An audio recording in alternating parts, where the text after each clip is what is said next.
Welcome mga ka-For the Body sa ating YouTube channel. At kung bago ka pa lang, i-subscribe nyo po, i-follow nyo po ang channel natin, i-like nyo po itong video na to, then click subscribe and i-hit yung notification bell para lagi kayong updated sa ating lahat ng mga videos. So ito na, panoorin na natin mga ka-For the Bodies. Yes, hello, good morning mga ka-For the Bodies. What a beautiful day. Andito naman po tayo. Meron po tayong binidyo na property. Ngayon nandito po tayo sa bayan ng Tagkawayan, Quezon. Napakagandang bayan po dito sa lalawigan ng Quezon ng Tagkawayan kasi isa po ito sa mga dinedevelop po ngayon na mga bayan ho dito. So nandito po tayo mismo sa Barangay Road ng property ho. So mula po dito sa kinatatayuan natin, hanggang dun sa National Highway po, ito po ay nasa almost 15 minutes po mga ka-For the Bodies. So depende po syempre sa takbo, pero yung takbo po namin is neutral lang po na 40 to 50 kilometers per hour. So 15 minutes po andito na po kami. So ito po yung Barangay Road po natin. Then yung property ho na binibenta ho natin, ayan po, ito yung may right of way po siyang sarili. So andito po yung right of way po niya. Ngayon mula po dito, ilang hakbang lang po, nasa 80 meters. Tara po. Opo. Pasukin ho natin yung farm po na bibisitahin natin. So ito po, malawak po siya. 3 meters po siya. So ito po is right of way po talaga ito papunta dito sa farm. Okay, ang maganda po, flat land do siya mga ka-For the Body. So ayan, makikita nyo po. Yan yung mga boundary puno po dun sa right of way. At andito pa po yung kabila. So yan po yung lapad niya. Actually pasok po dito yung sasakyan. Okay. So binabati po natin yung mga YouTube subscriber po natin, yung mga avid follower po natin. Madami nagtatanong sa atin, sir, kailan ka mag-upload ng new property? So ito na po yon, mga ka-farmland po natin. Maganda ho dito, 4-in-1 po ito. Napakagandang property po nito. Na-upload ko na po yung rough video po nito sa ating YouTube. Ngayon, yung more detailed video kasi may nag-request po sa atin, ito po i-upload po natin. Ang Tagkawayan po kasi, mula po sa Manila, is 6 hours drive. Pero po pag natapos na po yung SLEX TR5 po natin, ito po ay nasa almost 3 hours drive na lang from Manila. Ang sentro ng development po kasi ngayon dito sa Quezon, isa po is yung Tagkawayan po natin, bayan ng Tagkawayan. So saan po? Kasama na po yung palayan na yan. Wow. Papunta roon. Oo. Kabila doon, bundok. Ito pong palayan na to, kasama na po yan. So ayan po, pumasok lang po tayo. Ito entrance na po ito. Entrance na po ito. Okay, ito na po yung entrance natin. So ayan, bagong suyod po yung palayan. Ready na po na taniman po yan ng palay. So kasama po ito, ilang pitak po ito? 1, 2, 3, 4, 4, 5, 6, 7. Yun pa po. Kasama po yan yung grassland area na yan. So ayan po, kasama po yun. Napakanagad eh.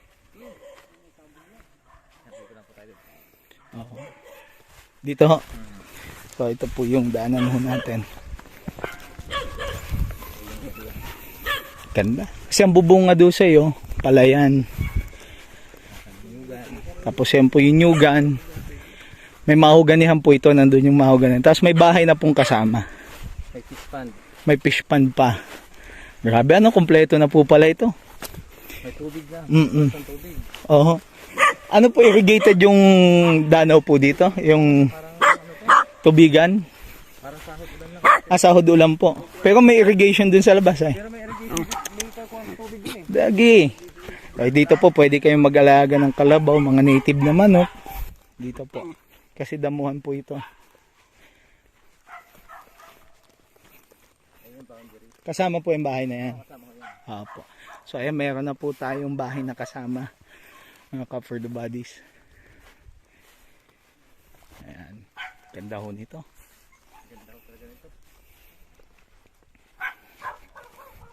So ito po yung 4-in-1 farmland po na po. So ito po at least mapanood nyo po ng full detailed yung videos po natin. Ayan, cute ng aso, tataba. Ayan mga ka-For the Bodies, nandito po tayo mismo sa bahay. Ito po yung bahay po. Kasama po ito mga ka-For the Bodies. Then advantage, meron na po siyang CR. ano po, may CR na pong kasama. Tapos, yung tubig nyo ho dito, deep well po ano? Balon po. Ah, balon. Okay po. So, ayan po. Kasama po ito.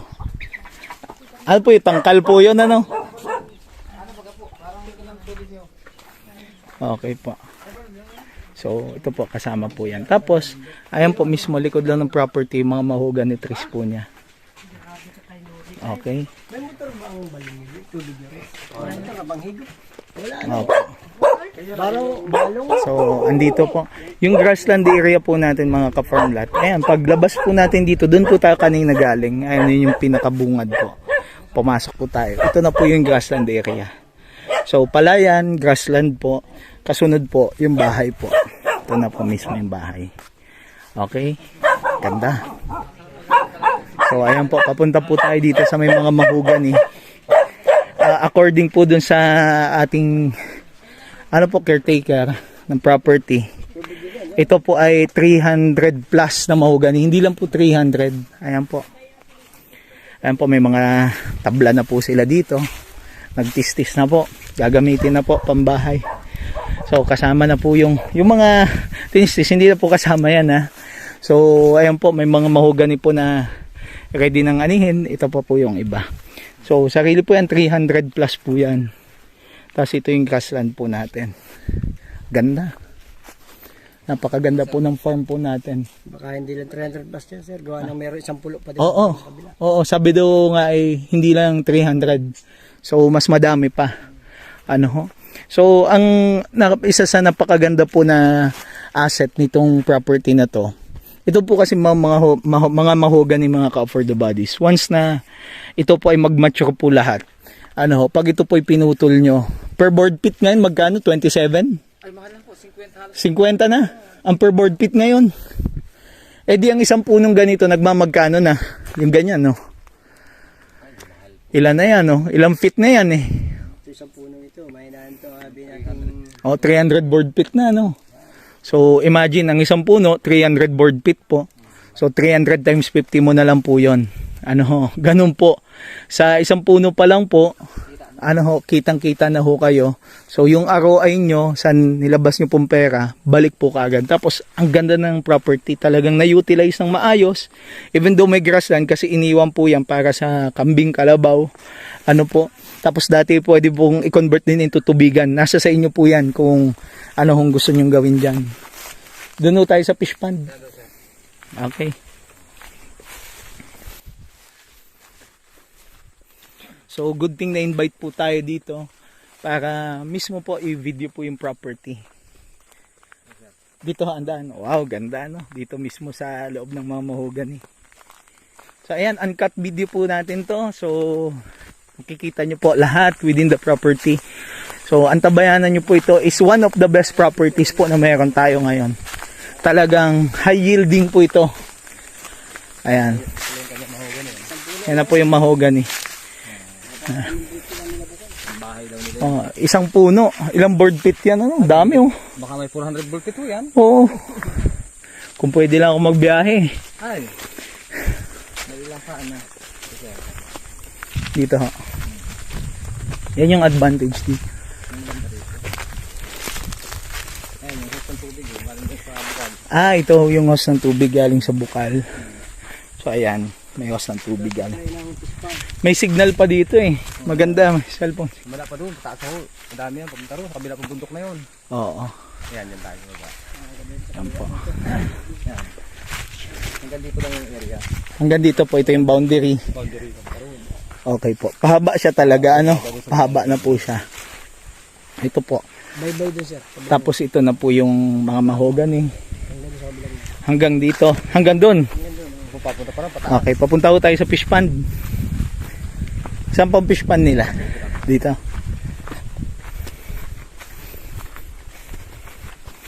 Yan mga ka-for the buds. Wow, ito ang fish pond. Ganda. Ito po yung sa bukal, yung tubo.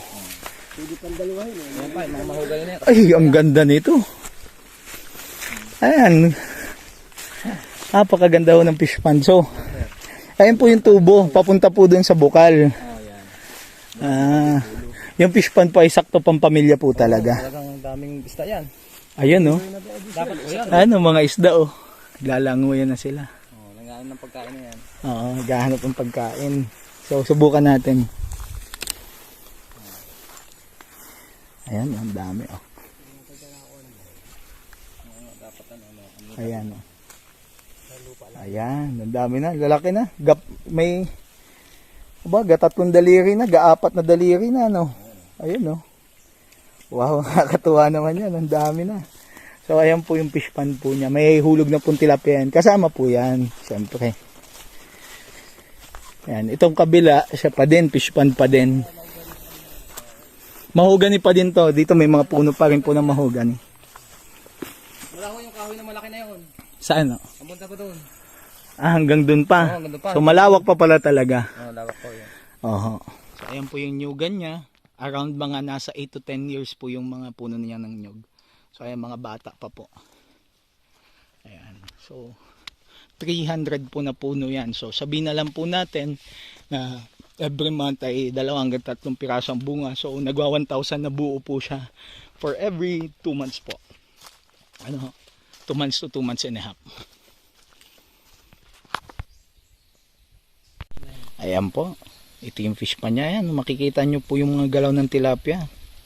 Ayan, lalaki. Oh. Ayan, oh, kitang-kita ho mula dito. Mga Cup for the Buddies. So, parang hindi inuhulihan to. May gapalad na, oh. Malaki na talaga. May gapalad na, laki na. So, ito po ang sukat po nito is 2.5 hectares and ang selling price po nito is 2.1.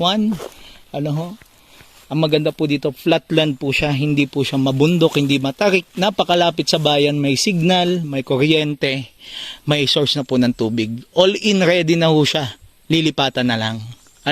So ito po yung mga niyog niya. May nasa ilang puno po yung niyog natin? Mga 300 plus na puno ng niyog. Okay ho, may mga kasama pa pong niyog. So may niyugan, may mahogany, may fish pond, meron pa pong grassland, may palayan. Ayan.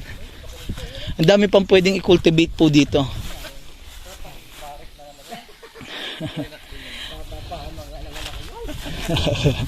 So ayan po mga ka-farmlat. So abangan po natin, papakita ko po sa inyo ang aerial shot po nitong property.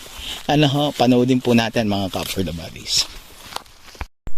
Ayan, dumako po tayo mga Cup for the Buddies sa aerial shot po natin. So ayan yung entrance sa property. Diyan po sa parting harap, meron pa po dyan mga nyug na kasama. Tapos ito pong palayan po natin na 6 na pitak ng palay. Ito po ay nagwa 100 kavans po ito. Napakaganda po nitong palayan natin. Talagang buhay na buhay ka.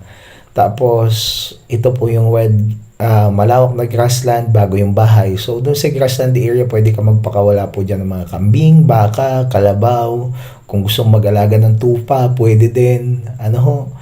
Kaya yan yung purpose po niyan, kasi dati inalagaan po yan ng mga kambing. Kung mag-free range chicken ka din, pwede din. Tapos punta ka ng likod, andyan yung mga mahogany at saka yung mga niyog natin. Tapos may mga langilan din na fruit bearing.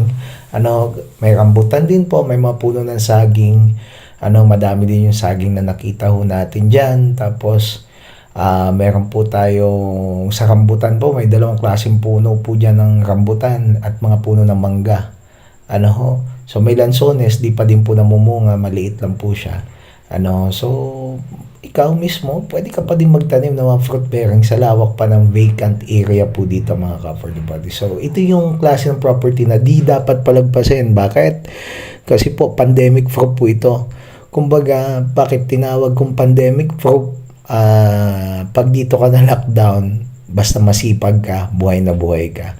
Yun yung advantage pag may farm. And previous pandemic, we experience a very hard time, especially for food gathering. Talagang maraming nagutom. Ito maganda dito mga Cup for the Buddies. Ready na po ito. Dilipatan na lang po. Clean title pa po ito mga ka-farmlat po natin. So kayo na lang po ang hinihintay nito. So paunahan na lang po at huwag niyo po itong palalampasin. Pag nagutom ka dito sa likod, meron po diyang fish pond, ayan, meron pong isda. Mag-alaga ka ng manok, may karne ka. So talagang napakasarap po ng buhay probinsya po. yung buhay na may farm ka, kasi talagang you could provide for your family and for your loved ones na gusto niyo pong itira dito. So, ang maganda ho nito, ito po yung klase ng farm na talagang di mo panghihinayangan pag binili kasi napakaganda, and 100% po flat area po ito. Wala pong bundok po dito. Kumbaga flatland po ito. Yan po. Ito po ay mga rambutan at mga saging. Produkto po yan dito. Yung dami. Sabang. Ang dami po.